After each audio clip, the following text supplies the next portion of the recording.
Hi, Dr. Andrea Maxim, naturopathic doctor and the creator of the Maxim movement. And I just came back from a phenomenal conference this weekend, and one of the lectures that really stood out to me brought home a lot of the answers that I can now give patients when they come to me and say, how could I possibly be exposed to toxins? How do I accumulate all of these toxins that you're testing for? And is there any possible way of avoiding them?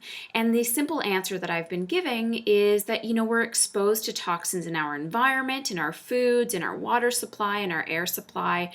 And unfortunately, we can't live in a bubble. So you will always be exposed to toxins. The real question becomes, number one, what are the most common exposures that we're getting exposed to? How can we identify why our body can't eliminate or improve upon our detoxification process? And what are some ways that we can start to improve that? And that's really why I wanted to do this video today. Now, the lecturer is Dr. Walter Crinian. He is a naturopathic doctor in the States, and he is all about environmental toxin exposures. That's really his mainstay thing. And he said that, 84% of the toxins that we're being exposed to are basically non-persistent, meaning if we can stop the exposure, our body will get rid of them over time. So the question was, with phthalate exposure, BPA exposure, pesticides, herbicides, all these things, if they're non-persistent, then what's the big deal? Well, the problem is the accumulation of all of these different factors. And the number one exposure that we're being exposed to on a daily basis is actually air pollution. And this was the mainstay of his seminar, is that it's actually air pollution, specifically vehicle exhaust, that no matter what you're doing, you're going to be exposed to it.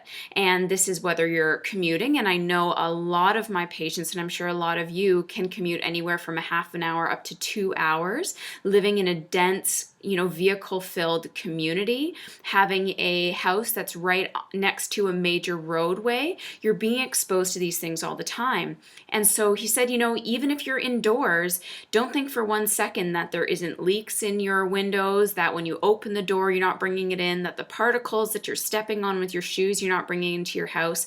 And then we have to think about our children as well, as they're putting all of this stuff on their hands, they're taking it all in, because their number one way of understanding their world is by tasting and feeling and things like that. So regardless whether you're, living in a cave somewhere or what have you, you are being exposed to air pollution in some way, shape, or form. And the other big thing was that just because the particles may not even be tangible to us, we may not even be able to see them, that the smaller the particle, actually the more damaging effect it's going to have on the body. And so we think, well, if we're breathing it in, then our lungs should be able to filter this. Unfortunately, the lungs aren't capable of filtering these small particulate matters that we're being exposed to. So when the body doesn't know how to get rid of it, it puts it into the bloodstream. When it's in the bloodstream, it can go just about everywhere. So this is why we start developing a lot of chronic illnesses. And the number one marker that we can use to identify is measuring your inflammatory markers. So with every single person, I think you should always be getting at least HSCRP done. HSCRP is a blood inflammatory marker, but you definitely should be getting IL-6, TNF-alpha, as well as cardiovascular markers like LDL, HDL, oxidative LDL, because that gives us a better idea if that LDL is actually more pro-disease than just kind of a higher level. And the key thing is that no matter what you're doing, if these levels don't go down, you may want to think about the exposures in your house. So the real problem becomes is that most of us don't have very good detoxification processes. And the number one marker that we're looking at here, the number one enzyme, is called glutathione. Now, glutathione, if it's working properly, will help to promote all the antioxidants and all the methylation processes to get these toxins filtered out of the system. But with many people, this is actually really low functioning. And you can do this test either with blood, or you can do genetic testing to see exactly how your glutathione and other detoxification processes are working. The problem is if glutathione is not working well, it actually promotes more production of hydrogen peroxide. Hydrogen peroxide then turns into a hydroxyl radical, and that hydroxyl radical is the major source of oxidative stress that will get into our cells and start to kill them. That's basically its whole thing, is to go into cells and kill them. That's why we use hydrogen peroxide as an antiseptic, because it kills off any of the bad cells and helps to clean up. But if you continually put hydrogen peroxide onto your good tissue, it's going to start to kill that off as well. So if we can start to identify how your glutathione is working, it's amazing the kind of results that you're going to be receiving. And the conditions that we see with low glutathione are some of the most ones that we treat in office. So diabetes, cardiovascular disease, asthma, allergies, autoimmune conditions, cancers, even multiple chemical sensitivities can be a sign of how poor your glutathione is working. Even people that are coming in with fatigue or insane brain fog, like their brain just feels like it's completely under a cloud.